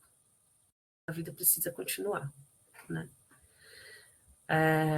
Então, acho que esse é um ponto que eu queria deixar. Por último, falar muito rapidamente de bullying. Eu tenho 5 minutos, eu vou falar muito rápido, porque também é uma questão, né?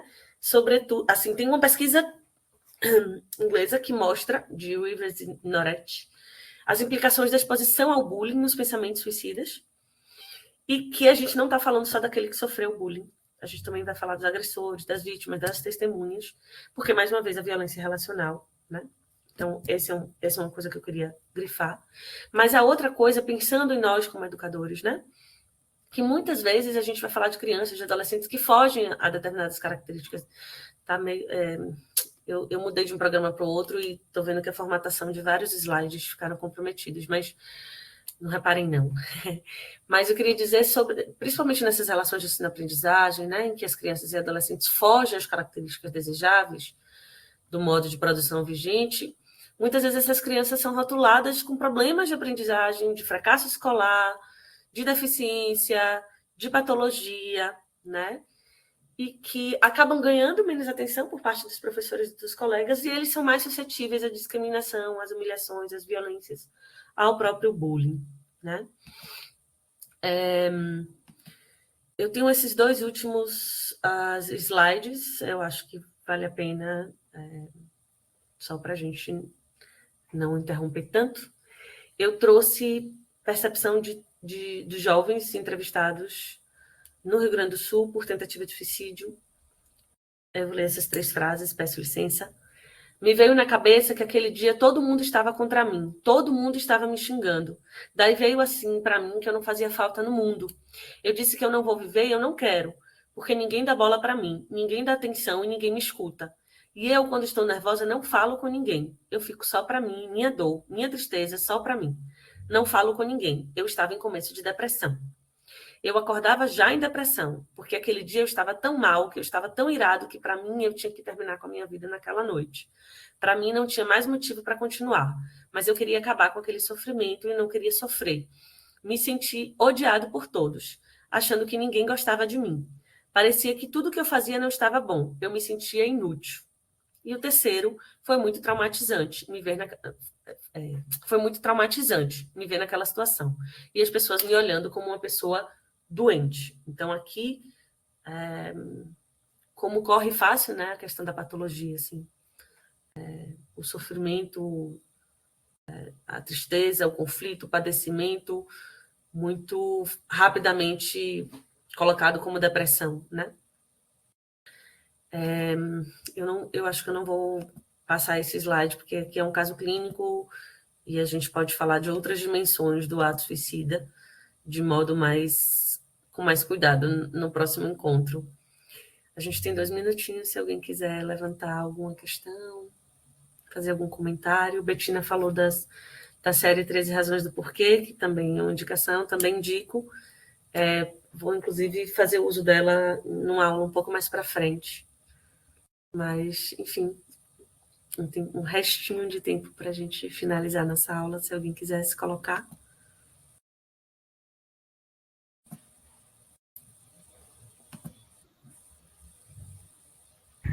Luana, querida, você traz aqui o dilema das redes também, né? Exemplificando essas questões, né? Só gostaria de pontuar, né? O quanto esse documentário, né? Ele é bem construído, né? Ele vai trazendo ali as questões, né? Mas eles esqueceram da necessidade de regulamentação dessas grandes empresas, né? Esqueceram ali no final do papel do Estado, né? Então, acho que dialoga muito ali com essa perspectiva neoliberal, né? Porque é como se o sujeito tivesse que se defender, né? E aí me parece uma relação muito assimétrica, né? As pessoas individualmente tendo que enfrentar isso, se defender disso, né? E aí se silenciou sobre a premente necessidade de regulamentação dessas empresas, né? Exatamente. Então, aí eles esqueceram desse detalhe lá no final, né? Perfeito. Esse documentário traz muitos dados interessantes, mas ele é frágil, inclusive, especialmente nisso, né? Mas todo o resto é muito bom, né? Vai trazendo ali as histórias dos sujeitos, né? O estraçalhamento ali das famílias, né? Exatamente. Fica a dica, né, para mais esse documentário. Colegas, nós estamos, então, chegamos às 17, né? E nós temos o horário de trabalho dos nossos intérpretes vai até às 17, né? Então, acho que a gente vai precisar encerrar, né? Então, agradecendo, né, Luana, por mais essa maravilhosa aula, né? E a todos e todas que participaram e aos que ainda vão ver a aula depois, que agora estão em aula, estão numa condição de trabalho que não permite acompanhar de forma síncrona, né, que acompanharão depois. Então, agradecer e encerramos, né, e agradecer também ao Jefferson ali pelo sempre pronto apoio técnico, né? E nos encontramos novamente, então, daqui a 15 dias, né? Aí, não sei, Luana, você quer pontuar ali as leituras para a próxima aula, né? Enfim, as tuas considerações finais e nós encerramos, né? De minha parte, já vou me despedindo, né? Agradecendo, me colocando sempre à disposição, e aí depois da fala da Luana, já a gente para a gravação também, tá bem? Então, até a próxima e sempre à disposição, basta chamar. Grande abraço. Quero agradecer muitíssimo, professora Eliane, essa parceria preciosa.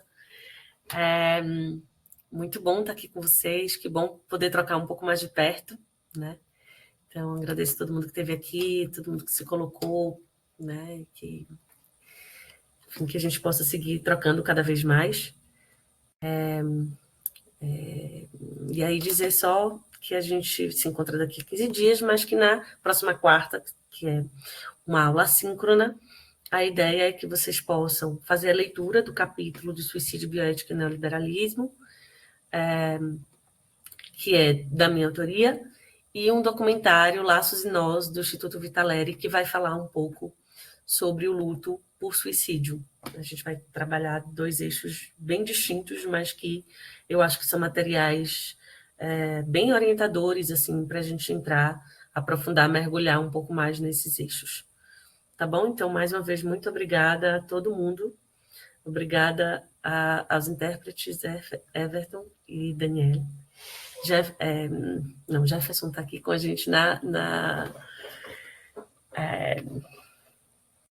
Desculpe, gente. Jefferson e os intérpretes Everton e Daniel. É isso, a mente já está cansada. Sintam-se todos abraçados e até a próxima. Qualquer coisa, eu estou por aqui. Tchau, tchau. Boa semana.